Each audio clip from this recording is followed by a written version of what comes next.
잠시 모든 소음을 멀리하고 법정 스님 오두막 편지 속으로 들어가 봅니다. 세상의 분주함 속에서 우리는 쉽게 길을 잃고 외부의 소리에 마음을 빼앗기곤 합니다. 그러나 마음을 가만히 안으로 향하면 우리 안에는 이미 흐르는 조용한 강이 있습니다. 꽃이 피고 지듯 생명이 숨쉬듯 조용히 내면의 울림을 듣는 길이 있습니다. 오늘은 그 길을 따라 나 자신에게 내 안의 목소리와 만나러 가봅니다. 이제 안으로 귀 기울이는 여정을 시작합니다. 안으로 귀 기울이기. 옛 글인 허당록에 이런 표현이 있다. 시냇물 소리는 한밤중이요 산빛은 해질녘이라. 시냇물 소리는 한밤중의 것이 그윽해서 들을 만하고 산빛은 해질녘이 되어야 볼만하다는 뜻이다. 낮 동안은 이일 저일에 파묻히느라고 건성으로 지내다가 둘레가 고요한 한밤중이 되면 산중에서 들리는 거라고는 오로지 시냇물 소리뿐이다. 잔잔히 흐르는 시냇물 소리에 귀를 기울이면 번뇌와 망상도 시냇물을 따라 어디론지 흘러가고 지극히 편하고 그윽한 마음이 꽃향기처럼 배어나온다. 해질녘 가라앉은 빛에 비친 산색에는 생동감이 있다. 그 굴곡과 능선이며 겹겹이 쌓인 산자락까지 낱낱이 드러나 꿈틀거리며 살아있는 산은 바라볼 만하다. 마음을 열고 무심히 석양의 산색에 눈길을 보내고 있으면 우리가 무엇을 위해 그토록 바쁘게 살아야 하는지 되돌아보게 된다. 정신없이 바쁘게 쫓기면서 살아야 하는 일상 속에서 때로는 큰 마음 먹고 여가를 내어 자연의 빛과 소리에 접할 수 있다면 그 빛과 소리 안에서 많은 위로와 깨우침을 받을 수 있을 것이다. 명상은 열린 마음으로 귀 기울이고 바라봄이다. 이 생각 저 생각으로 뒤끓는 번뇌를 내려놓고 빛과 소리에 무심히 마음을 열고 있으면 잔잔한 평안과 기쁨이 그 안에 깃들게 된다. 제대로 명상의 세계에 들어가려면 무엇보다도 긴장감을 풀어야 한다. 전통적인 선원에서는 흔히 그 긴장감 때문에 선정산매에 들지 못하는 경우가 허다하다. 더욱이 깨달음에 대한 강박관념으로 인해 깨달음과는 점점 멀어진다. 마치 물속에 있으면서 목말라 하는 격이다. 깨달음은 어디서 오는가? 그것은 밖에서 오는 것이 아니라 안에서 꽃 피어남이다. 지적 호기심의 차원에서 벗어나 영적 탐구의 차원으로 심화됨이 없다면 깨달음은 결코 꽃 피어나지 않는다. 몸소 종교적인 삶을 살지는 않으면서 그에 대해 말로만 늘어놓으면 자신이나 타인에게 득이 될 것은 아무것도 없다. 사실 말이란 글도 마찬가지 시끄러운 것이고 공허한 것이다. 우리들이 주고받는 말의 실체를 들여다보면 여기저기서 얻어듣거나 주워 모은 관념의 찌꺼기들이다. 그러나 진정한 앓문 말 이전의 침묵에서 그 um이 튼다. 종교적인 삶을 이루고자 하는 사람들은 무엇보다도 먼저 말을 절제해야 한다. 말하고자 하는 욕망을 억제해야 한다. 말이 많은 사람들은 안으로 생각하는 기능이 약하다는 것이 그 반증이다. 말이 많은 사람에게 신뢰감이 가지 않는 것은 그의 내면이 허술하기 때문이고 또한 행동보다 말을 앞세우기 때문이다. 우리는 말하기 전에 주에 깊게 생각하는 습관부터 길러야 한다. 말하는 것보다는 귀 기울여 듣는 데 익숙해야 한다. 말의 충동에 놀아나지 않고 안으로 곰곰이 돌이켜 생각하면 그 안에 지혜와 평안이 있음을 그때마다 알아차리게 될 것이다. 말을 아끼려면 될 수 있는 한 타인의 일에 참견하지 말아야 한다. 어떤 일을 두고 아무 생각 없이 무책임하게 제3자에 대해서 험담을 늘어놓는 것은 나쁜 버릇이고 악덕이다. 거듭 말하는 바이지만 당신과 나 인간 개개인이 변화하지 않고는 세상은 결코 변화될 수 없다. 현재 이 사회와 세상은 그 누구도 아닌 우리 스스로가 만들어 온 것이다. 그러나 이제는 이 사회가 우리를 만들고 있다. 그것은 우리를 어떤 틀 속에 밀어넣고 또 그 틀은 사회라는 구조 속으로 우리를 밀어붙인다. 말짱하던 우리 생활 환경을 오늘처럼 허물고 더럽히고 어질러 놓은 것은 우리들 자신이다. 그래서 그 재앙을 오늘 우리가 받고 있다. 우리가 이런 세상을 만들어 왔기 때문에 이 세상에 대한 책임도 우리가 져야 한다. 바로 그 책임이 우리 인간에게 변화를 일으킬 것을 지금 요구하고 있다. 사회가 변화되려면 말이나 이론으로는 불가능하다. 무엇보다도 인간 개개인의 의식이 바뀌어야 하고 잘못된 생활 습관이 고쳐져야 한다. 환경 문제도 그렇고 과소비 문제며 이른바 벼랑 끝에 선 경제적인 위기의 극복도 개개인의 의지와 생활 습관에 달려 있다. 현재의 자신을 안으로 살피는 일이 우리에게 주어진 절실한 과제다. 그리고 삶의 가치를 어디에 두는 것이 인간다운 삶인지를 스스로 물어야 한다.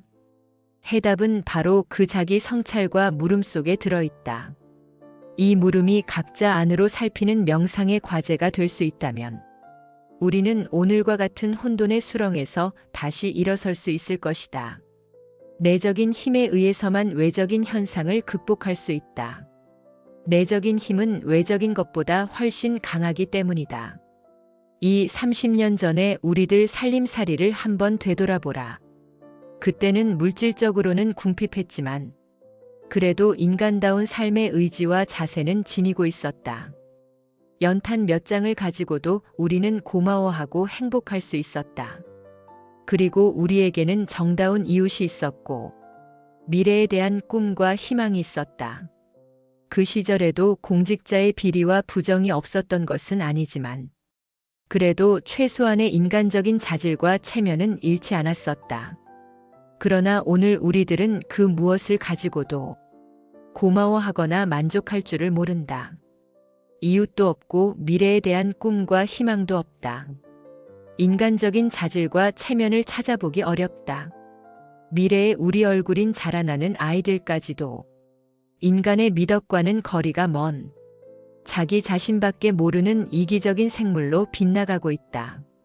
이런 상황에서 우리는 다시 물어야 한다. 인간이란 도대체 어떤 존재인가? 우리는 무엇을 위해 어떻게 살아야 할 것인가? 인생은 그렇게 단순하지 않다는 것을 우리는 알고 있다. 단순하게 살고 싶은데 인생 그 자체가 너무도 복잡하고 미묘한 것이기 때문에 우리는 늘 흔들리고 있다. 하지만 그럴수록 단순하게 살아야 한다. 복잡하거나 모순되게 살지 말고 안으로 자기 자신을 들여다보면서 단순하게 살아야 한다. 단순한 삶이 본질적인 삶이다. 저마다 자기 자신을 구제함으로써 우리 사회가 구제받을 수 있지, 밖에서 어떤 손길이 뻗쳐서 우리를 구제해 주는 것은 아니다. 마른 가지에서 향기로운 꽃이 피어나는 것은 생명의 신비요 아름다움이다. 생명의 그 신비와 아름다움은 우리들 안에도 깃들여 있다. 밖에서 찾으려고 하지 말라.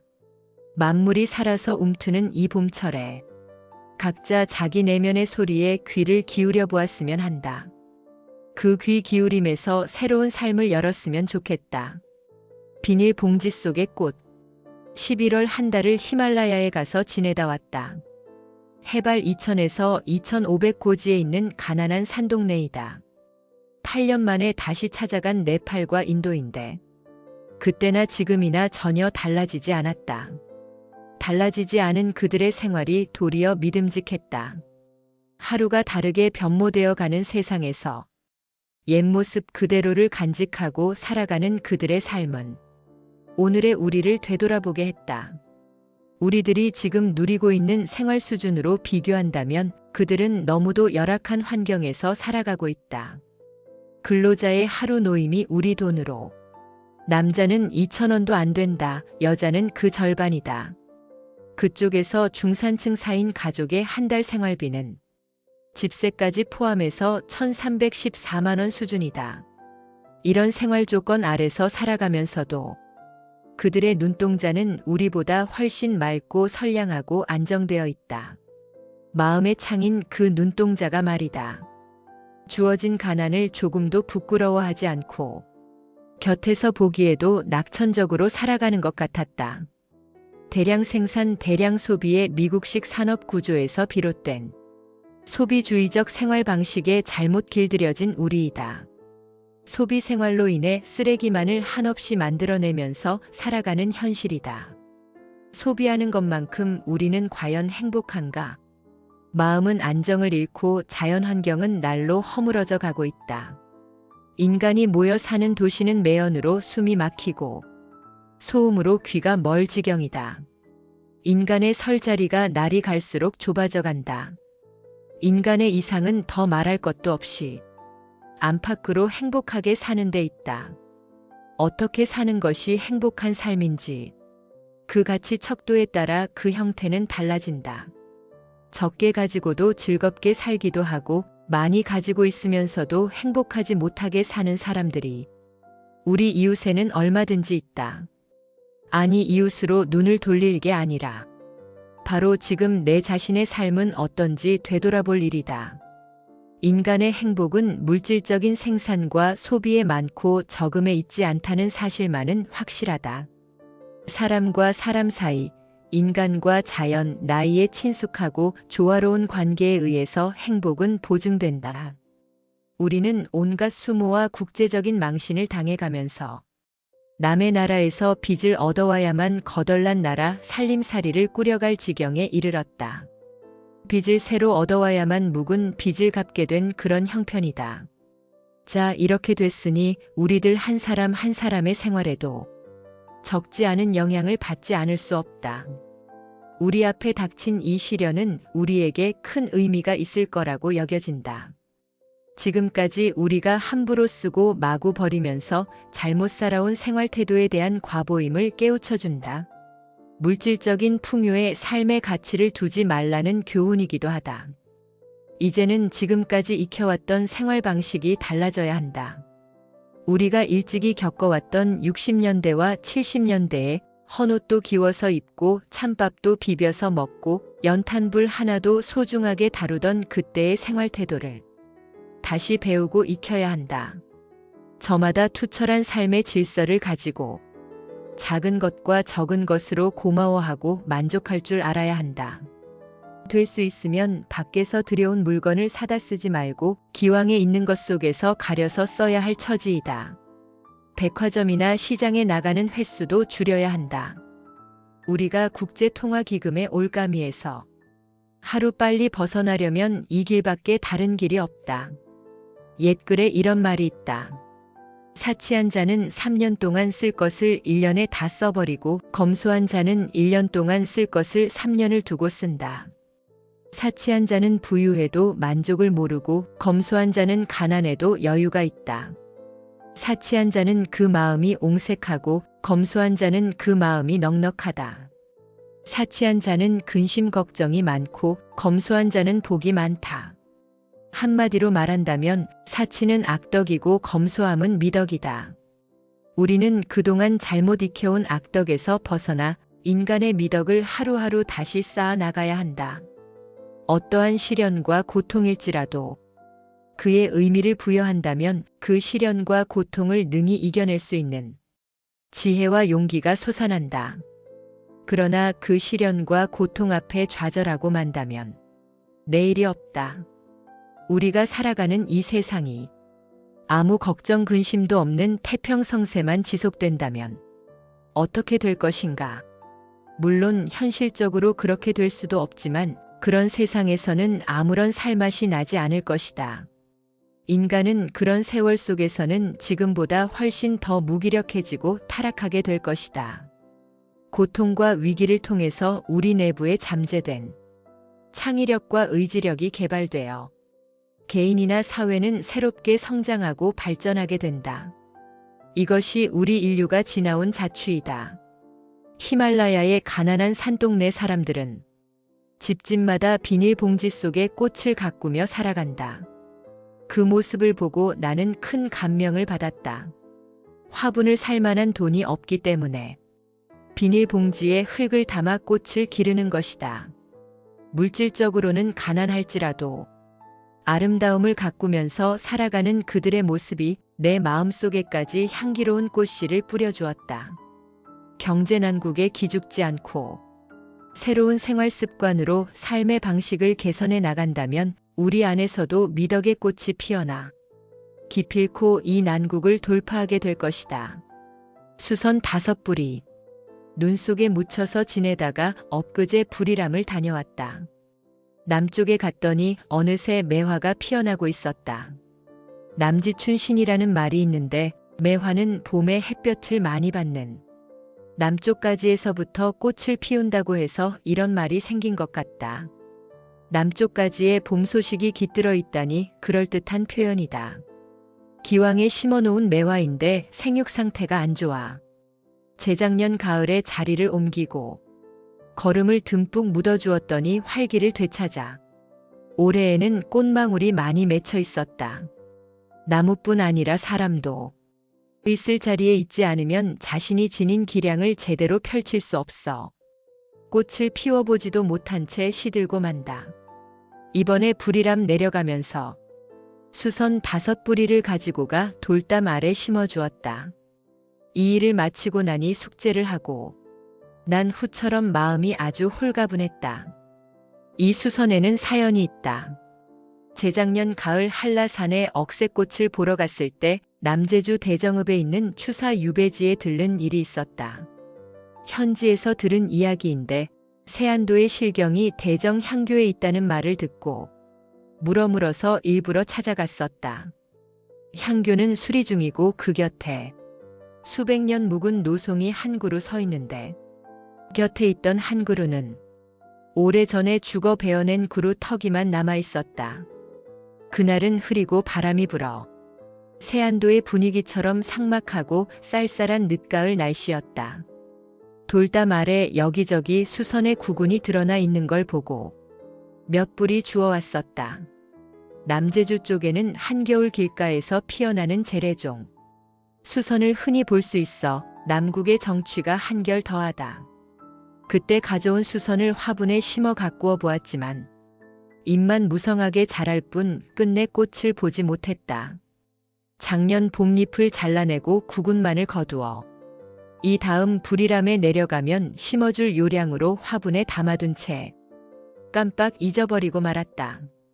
며칠 전 지붕에서 눈이 녹아내리는 낙숫물 소리를 들으면서 광을 정리하다가 빈 화분을 밖에 내놓으려고 덮어놓은 화분 받침을 열었더니 까맣게 잊고 지낸 수선의 구근에서 뾰족이 새잎이 올라와 있었다.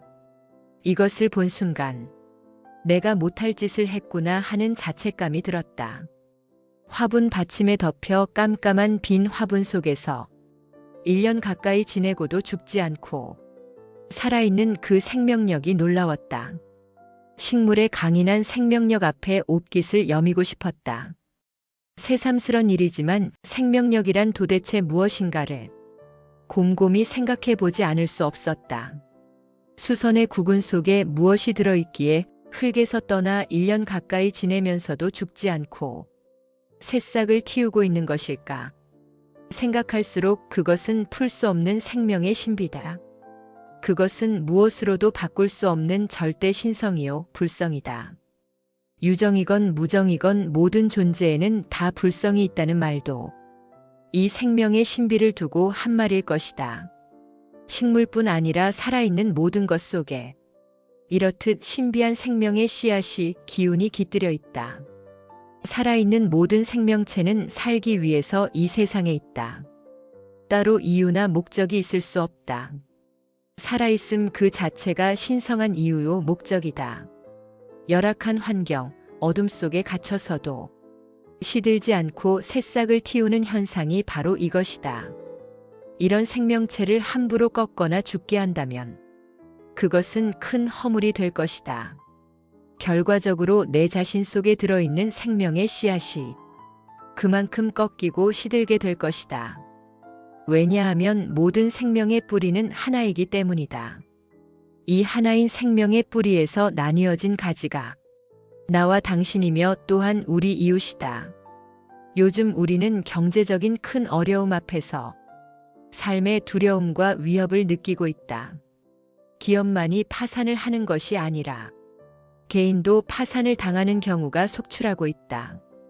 사람이 경제에만 매달리면 경기가 나쁠 때는 경제와 함께 침몰한다. 이런 때일수록 마음의 안정과 여유가 절실하다. 경제 외적인 곳에서도 얼마든지 삶의 길은 열려 있다. 눈길을 돌려 우리 둘레를 한번 살펴보라. 여기저기서 생명의 신비인 꽃들이 피어나고 있다. 그것은 자연이 무상으로 베풀어주는 은혜다. 어려운 경제의 굴레에서 벗어나 한때나마 새봄에 피어난 꽃 앞에 마주 서보는 여유를 가졌으면 좋겠다. 건성으로 스쳐 지나가지 말고 차분한 마음으로 꽃잎의 눈길을 모아 꽃술 하나하나와 그 오묘한 빛깔과 모양을 살피고 그 향기에 귀를 기울여 보라. 꽃향기는 코가 아니라 귀로 들을 수 있어야 한다. 문양. 마음을 활짝 열어 무심히 꽃을 대하고 있으면 어느새 자기 자신도 꽃이 될 수 있다. 옛날 꽃을 몹시 사랑한 어떤 사람은 자기가 좋아하는 꽃이 피기 시작하면 침구까지 메고 가서 그 꽃나무 아래 묵으면서 꽃의 개화를 지켜보고 만발했다가 시들어 떨어지는 과정까지 낱낱이 살펴본 뒤에야 그 자리를 떠났다고 한다. 가히 꽃 같은 사람이다. 조선시대의 환성지안 선사는 봄구경이라는 시를 이렇게 읊었다. 지팡이 끌고 깊숙한 길을 찾아 여기저기 거닐면서 봄을 즐기다. 돌아올 때 꽃향기 옷깃에 배어 나비가 훨훨 사람을 따라오네. 요즘 남녘에서는 매화가 한창이란다. 옛 시인의 말대로 남해의 신선이 사뿐히 땅에 내려 달밤에 회옷 입고 와서 문을 두들긴다는 그 매화가 한창이란다.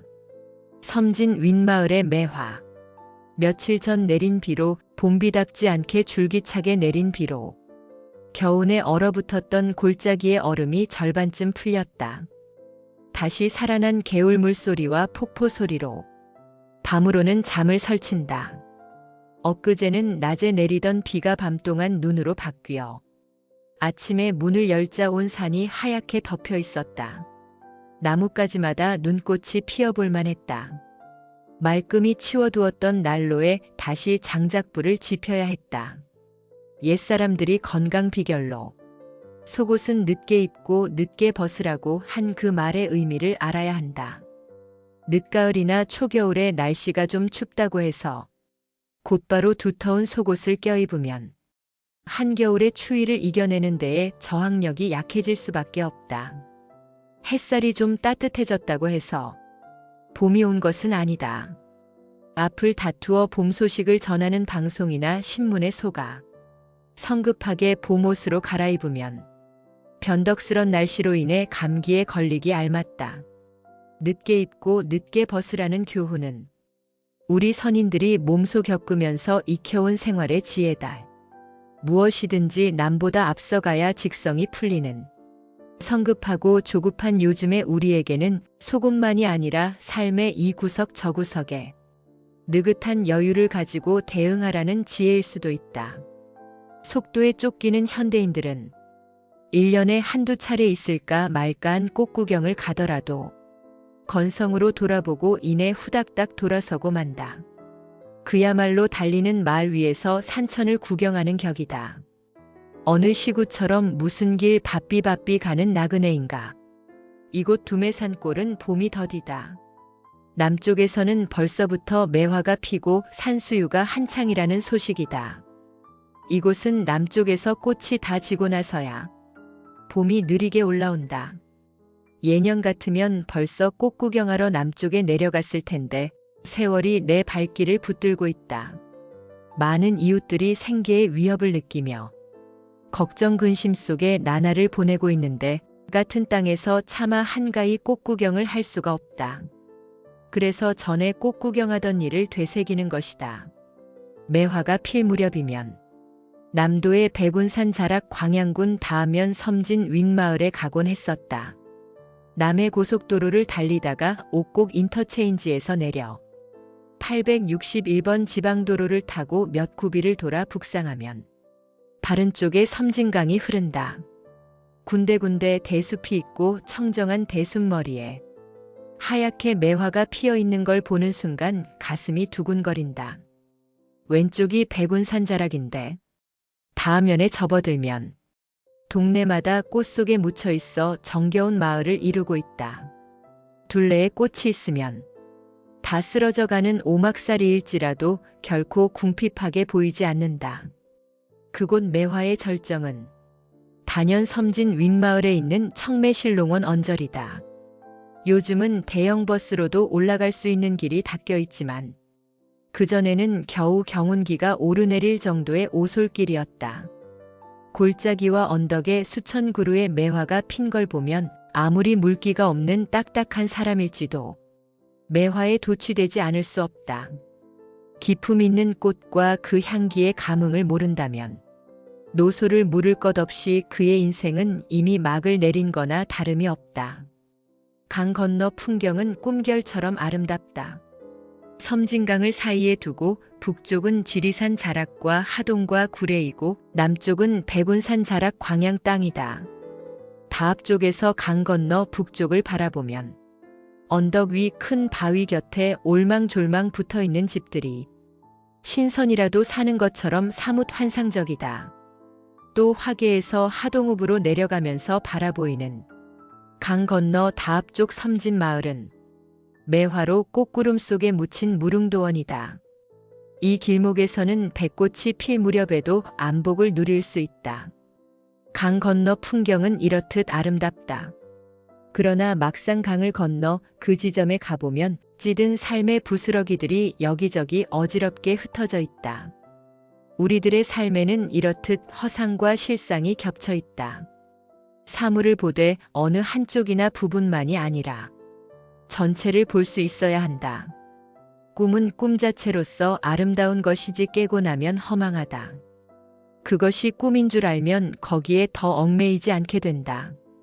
어느 해봄이던가 꽃 속에 묻힌 섬진 윗마을을 이리 보고 저리 보면서 터덕터덕 지나가다가 산자락에 눈에 띄는 외딴 집이 있어 그 오두막에 올라가 보았다. 누가 살다 버리고 갔는지 빈집인데 가재도구들이 여기저기 흩어진 채였다. 언덕에 차나무가 심어져 있고 동백이 몇 그루 꽃을 떨구고 있었는데 허물어져 가는 벽 한쪽에 서툰 글씨로 이런 낙서가 있었다. 우리 아빠 엄마는 돈을 벌어서 빨리 자전거를 사주세요. 약속. 약속 끝에다가 하트를 그려 놓았었다. 무심히 이 낙서를 읽고 나니 가슴이 찡했다. 자기 친구들이 자전거를 타는 걸 보고 몹시 부러워하면서 아이는 자기 아빠와 엄마한테 자전거를 사달라고 졸랐을 것이다. 그때마다 가난한 그 집 아빠와 엄마는 이 다음에 돈 벌면 사주마고 달렸던 모양이다. 자전거를 갖고 싶어 하던 그 집 아이의 소원이 이루어졌는지 나는 궁금하다. 아직도 자전거를 갖지 못했다면 그 집 아이에게 이 봄에 자전거를 사주고 싶다. 어느 오두막에서 올 봄에는 일이 있어 세 차례나 남쪽을 다녀왔다. 봄은 남쪽에서 꽃으로 피어난다는 당연한 사실을 새삼스럽게 느꼈다. 매화가 그 좋은 향기를 나누어 주더니 산수유와 진달래와 유채꽃이 눈부시게 봄 기운을 내뿜고 뒤이어 살구꽃과 복사꽃, 벚꽃이 흐드러지게 봄을 잔치하고 있다. 메마른 가지에서 아름다운 꽃이 피어나다니 그 꽃에서 고운 빛깔이 생겨나고 은은한 향기가 들려오다니 생각할수록 신기하고 신비롭기만 하다. 살아있는 생명의 신비는 그대로가 우주의 조화다. 이 우주의 조화에는 가난도 부도 상관이 없다. 모든 것이 그때를 알아 있을 자리에 있을 뿐이다. 꽃은 무심히 피고 소리 없이 진다. 이웃을 시샘하거나 괴롭히지 않는다. 그러나 사람들은 이런 꽃에 비하면 그 삶의 모습이 너무 시끄럽고 거칠고 영악스럽다. 꽃이 사람들 눈에 띄는 곳에서 피어나는 것은 묵묵히 피고 지는 우주의 신비와 그 조화를 보고 배우라는 뜻일 수도 있다.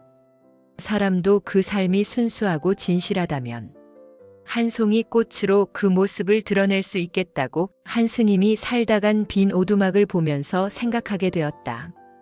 그 절에서 10분쯤 숲길을 따라 올라간 곳에 자리 잡은 오두막은 벼랑 아래 돌과 흙과 나무로 지어졌다. 마당에 들어서면 앞이 툭 트여 멀리 바다가 내다보이는 그런 곳이다. 빈집인데도 뜰은 말끔히 비로 쓸린 자국이 남아 있었다. 집 구조는 수행자가 단촐하게 살기에 알맞도록 간소하고 질박하다. 높지 않은 마루를 올라서면 방 2개가 장지문으로 이어져 있는데 한 칸은 선방으로 썼음인지 빈 방에 달랑 방석 1장뿐이었다. 불단으로 쓰기 위해 네모로 벽을 파놓았는데 불상은 없고 방석만 좌대 위에 도도록하게 올려져 있었다. 그 빈자리가 그 방에서 눈길을 끌었다. 장지문을 통해 들어선 작은 방은 유리 대신 투명한 비닐로 창을 바르고 안으로 창호지를 드리워 놓았다. 드리워진 창호지를 걷어올리면 방 안에 앉아 차를 들면서 멀리 바다를 내다볼 수 있게 하였다. 한쪽에 조출한 다기가 다포에 덮여 있었다. 그 창으로 달빛도 들어오고 봄바다에서 피어오르는 물 안개도 내다볼 수 있을 것 같았다. 방 안은 더 소개할 거리가 없을 만큼 텅 비어 있었다. 추녀 밑에는 다음에 와서 살 사람을 위해 장작과 삭정이를 넉넉하게 준비해 두었다. 가지런하고 반듯하게 쌓아 올린 장작더미를 보면 그 일을 할 때 어떤 마음으로 했는지 훤히 짐작할 수 있다. 절에서 오두막으로 올라가는 경사진 길에도 군데군데 통나무로 층계를 만들어 놓아 그 길을 오르내리는 사람들이 미끄러지지 않고 안전하게 다닐 수 있도록 했다. 그리고 방 안은 말끔히 도배를 해놓았다. 그 스님은 지난 겨울 한 철석달을 이 오두막에서 지내다 갔는데 그 자취를 보니 그가 어떻게 살았는지 잘 알 수 있었다. 청정한 승가의 규범이 그곳에서 행해진 것을 보는 마음도 맑고 청정해졌다. 한 마음이 청정하면 여러 사람의 마음에도 그 청정의 메아리가 울리게 마련이다.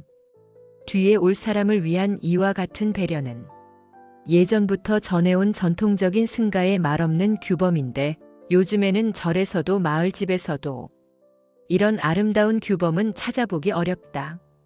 이 오두막에서 우리가 배울 수 있는 것은 맑은 가난 속에서 길러진 따뜻한 그 마음씨다.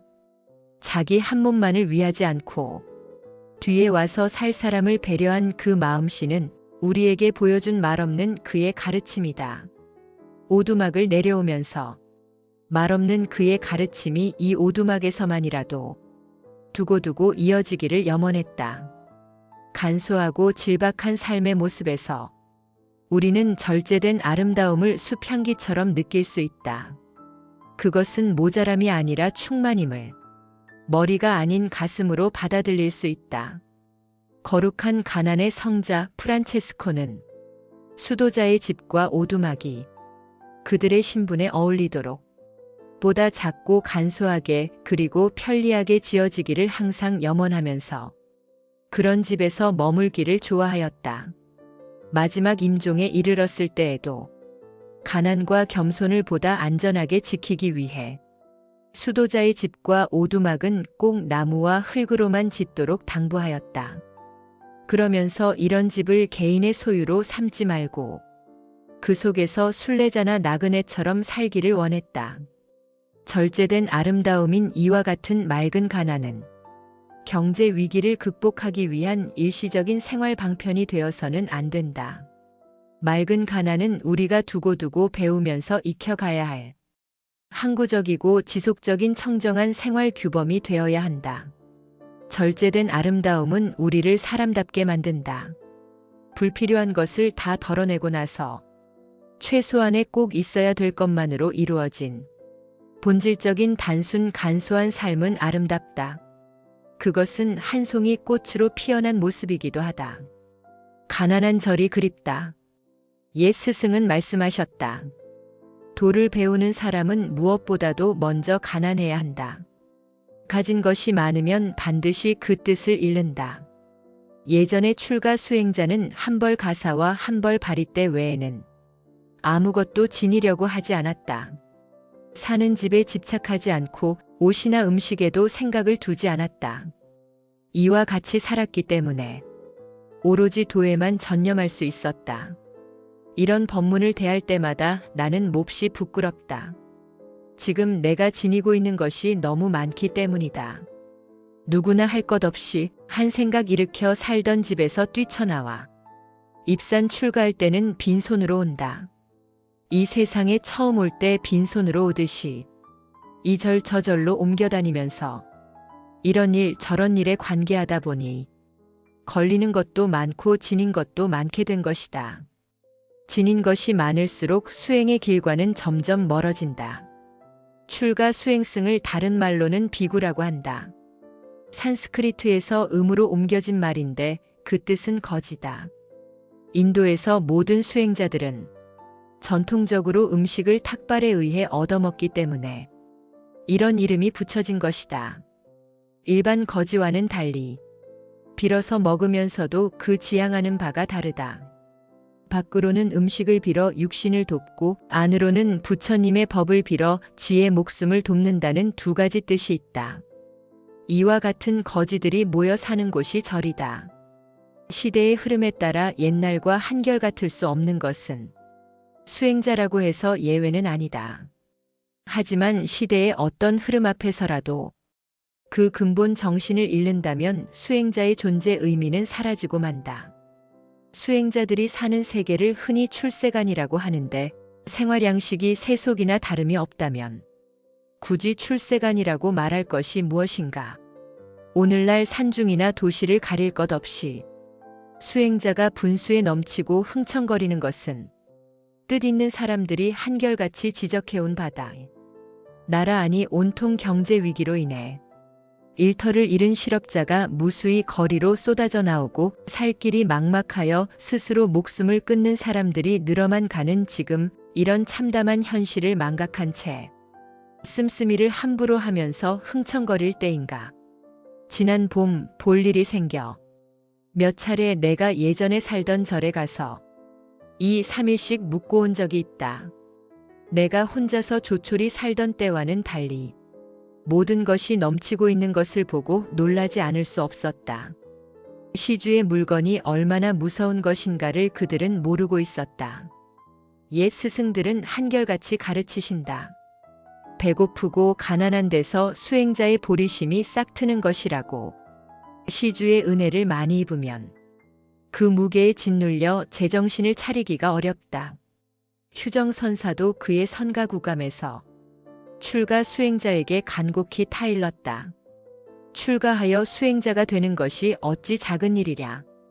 편하고 한가함을 구해서가 아니며 따뜻이 입고 배불리 먹으려고 한 것도 아니며 명예와 재물을 구해서도 아니다. 생사를 면하려는 것이며 번뇌를 끊으려는 것이고 부처님의 지혜를 이으려는 것이며 갈등의 수렁에서 뛰쳐나와 중생을 건지기 위해서다. 가난한 절에서 살고 싶은 것이 내 소원이요 염원이다. 보다 단순하고 간소하게 사는 것이 수행자로서 본질적인 삶이라고 나는 믿고 있기 때문이다. 한 시주의 갸륵한 뜻으로 길상사를 세워 개원하던 날 나는 대중 앞에서 다음과 같은 말을 했다. 요즘 절과 교회가 호사스럽게 치장하고 흥청거리는 것이 이 시대의 유행처럼 되고 있는 현실에서 이 절만은 가난하면서도 맑고 향기로운 청정한 도량이 되었으면 좋겠다고 했다. 어떤 종교단체를 막론하고 그 시대와 후세의 모범이 된 신앙인들은 하나같이 가난과 어려움 속에서 믿음의 꽃을 피우고 열매를 맺었다는 역사적인 사실을 상기시켰다. 또한 이 절은 불자들만이 아니라 누구나 부담 없이 드나들면서 마음의 평안과 삶의 지혜를 나눌 수 있기를 바란다고 덧붙였다. 사석에서 몇 차례 밝힌 바 있듯이 내 자신은 시주의 뜻을 받아들여 절을 일으키는 일로서 할 일은 끝난 것이다. 절을 세우는 데에 함께 동참한 크고 작은 시주들에게 나는 늘 고마움을 간직하고 있다. 부처님의 가르침을 믿는 마음에서 기꺼이 참여한 시주의 공덕은 이 도량이 존속되는 한 결코 소멸되지 않을 것이다. 이 기회에 한 가지 밝혀둘 것은 절은 어떤 개인의 재산이 아니라 종단의 공유물이라는 사실이다. 시주가 이 도량을 나에게 의탁하여 절을 만들었다고 해서 어찌 내 개인의 절일 수 있겠는가? 길상사가 마치 내 개인 소유의 절인 줄로 알고 그동안 경양각지의 많은 사람들이 물질적인 도움을 청해 올 때마다 나는 참으로 곤혹스러웠다. 낱낱이 응답을 못 해드린 점 이해해 주기 바란다. 현재 내가 몸담아 사는 산중의 오두막은 여러 가지로 불편한 환경이다. 그럼에도 불구하고 나는 이곳에서 단순하고 간소하게 내 식대로 살 수 있기 때문에 7해째 기대고 있다. 어디를 가보아도 내 그릇과 분수로는 넘치는 것을 감당할 수 없어 나는 이 오두막을 거처로 삼고 있는 것이다. 거듭 밝히는 바이지만 나는 가난한 절이 청정한 도량이 그립고 그립다. 개울물에 벼루를 씻다. 비가 내리다가 맑게 갠 날 개울가에 앉아 흐르는 물에 벼루를 씻었다. 잔잔히 흐르는 개울물 소리를 들으면서 벼루를 씻고 있으니 마음이 그렇게 편안할 수가 없었다. 문득 내 안에서 은은한 묵향이 배어나오는 것 같았다. 이렇듯 맑게 흐르는 개울물도 사나운 폭풍우를 만나면 흙탕물로 온통 폭포를 이루어 골짜기가 떠나갈 듯이 소란스럽다. 이런 날은 자연의 일부분인 내 마음도 스산해져 일이 손에 잡히지 않는다. 밤에는 넘치는 물소리 때문에 깊은 잠을 이루지 못한다. 같은 산중에 사는 나무와 짐승과 새들도 그런 내 기분과 마찬가지일 것이다. 살아있는 것들은 모두 한 생명의 뿌리에서 나누어진 가지들이기 때문이다. 인적이 끊긴 깊은 산중에서 길을 잃고 헤매던 나그네가 그 산중에 은거하고 있는 한 노승을 만나 마을로 내려가는 길을 물었다. 노승은 단 한마디로 흐름을 따라가게라고 일러주었다. 산중의 개울물은 이 골짝 저 골짝을 거쳐 마침내는 사람들이 모여 사는 촌락으로 지나가게 마련이다. 흐름을 따라가라는 이런 가르침은 인생의 길목에도 적용될 것이다. 세상을 살다가 갈 길이 막히면 절망을 한다. 이런 때는 뛰어넘을 수 없는 벽 앞에서 절망할 게 아니라 흐름을 찾아야 한다. 그 흐름은 마음이 열려야 만날 수 있다. 지금까지 쌓아온 벽을 미련 없이 허물고 다리를 놓아야 한다. 사람과 사람 사이를 갈라놓는 것은 벽이고 이어주는 것은 다리다. 벽은 탐욕과 미움과 시샘과 어리석음으로 인해 두터워가고 다리는 신의와 인정 그리고 도리로 인해 놓여진다. 다리는 활짝 열린 마음끼리 만나는 길목이다. 좋은 세상이란 사람과 사람 사이에 믿음과 사랑의 다리가 놓여진 세상이다. 내 오두막에 일이 있을 때면 와서 거들어주는 산촌의 일꾼이 있는데 아침나절 그가 올라와 이런저런 이야기 끝에 이번에는 또 어떤 사람이 나와서 뭘 해먹을지 알 수 없군요. 라고 했다.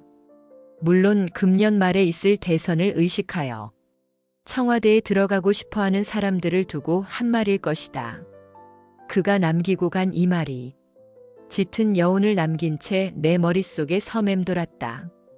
돌이켜보면 우리는 그동안 참으로 불행한 역사를 만들어 온 것 같다. 국권을 국민들로부터 위임받은 대통령 중에서 단 한 사람도 신뢰와 존경을 받는 이가 없었다니 얼마나 불행한 역사인가. 독선과 아집으로 나라가 위태로워지자 국외로 피신객사한 대통령, 군인들의 총칼 앞에 맥없이 자리를 비켜선 기억도 희미한 대통령, 쿠데타로 정권을 탈취하여 장기 집권으로 인권을 무참히 유린하다가 마침내 피비린내를 풍기면서 막을 거둔 유신 독재의 대통령, 내란을 일으켜 권력을 잡고 그 권력을 이용해서 부당하게 축제한 죄로 오늘도 감옥에서 옥살이를 하고 있는 전직 두 대통령, 개혁을 부르짖다가 경제를 파탄에 이르게 하고 분수를 모르고 설친 자식 때문에 모처럼 세운 문민정부의 위상도 묻혀버린 풀 죽은 현직 대통령. 과거와 현재를 통해 7인의 대통령을 하나하나 헤아려 보아도 어느 한 사람 우리가 존경하고 받들 인물이 없다는 것은 그 당사자의 불행이기에 앞서 우리 모두의 불행이 아닐 수 없다. 집터가 그래서인지 들어가는 사람마다 그런 사람들이어서 그런지 한 사람도 뒤끝이 온전한 사람이 없다. 그런데도 서로가 앞다투어 그 집에 들어가겠다고 말 그대로 난장판이다. 자신이 대통령이 되어야만 나라가 바로 선다고 호언장담하는 대통령 지망생들, 오로지 표를 얻기 위해 한 입으로 이 지역에 가서는 이렇게 말하고 저 지역에 가서는 저렇게 말하는 것과 속이 다른 정치꾼들을 보면서 문득 후르시초프가 한 말이 떠올랐다. 정치가란 시냇물이 없어도 다리를 놓겠다고 허풍을 떠는 자들이다. 올 한 해는 청와대에 들어가 살고 싶어하는 사람들 때문에 나라 안이 온통 시끌시끌할 것이다. 오늘 아침 현재 8사람이 들떠 있지만 결국은 영광스런, 아니 고독한 그 한 자리를 위해 나머지 사람들은 들러리가 되어야 한다. 막판에 가면 고질적이고 망국적인 저 지역 감정에 또 불이 붙을지 모르겠다. 이번에도 그렇게 되면 우리는 무엇이 될 것인가? 세상은 하루가 다르게 변해가는데 우리는 묵은 수렁에서 언제쯤 헤어나올지 걱정이 앞선다. 대통령 지망생들에게 희망과 기대를 갖기보다는 순박한 산촌 사람 입에서 이번에는 또 어떤 사람이 나와 뭘 해먹을지 알 수 없군요라는 말이 나올 수 있다는 것은 국민들 마음이 그만큼 정치가들에 의해서 멍들었다는 뜻이기도 하다.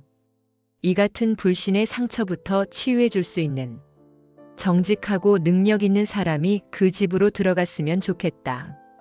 퇴임 후에도 증언대에 서거나 감옥에 들어가지 않고 그 인품과 업적을 온 국민이 기릴 수 있는 덕망 있는 사람이 그 집 주인이 되었으면 좋겠다. 오늘 잠시 멈추어 내 안으로 귀를 기울였습니다. 세상의 소란 속에서도 마음의 고요를 찾는 길은 언제나 우리 안에 있습니다. 조용히 흐르는 마음의 강을 따라 한 송이 꽃처럼 순수하고 담백한 나의 존재를 마주했습니다. 밖의 소리에 흔들리지 않고 내 안의 울림을 듣는 삶, 그것이 바로 마음의 평화입니다. 오늘 오두막에서의 시간이 여러분의 마음에도 잔잔한 울림으로 남기를 조용히 기원합니다.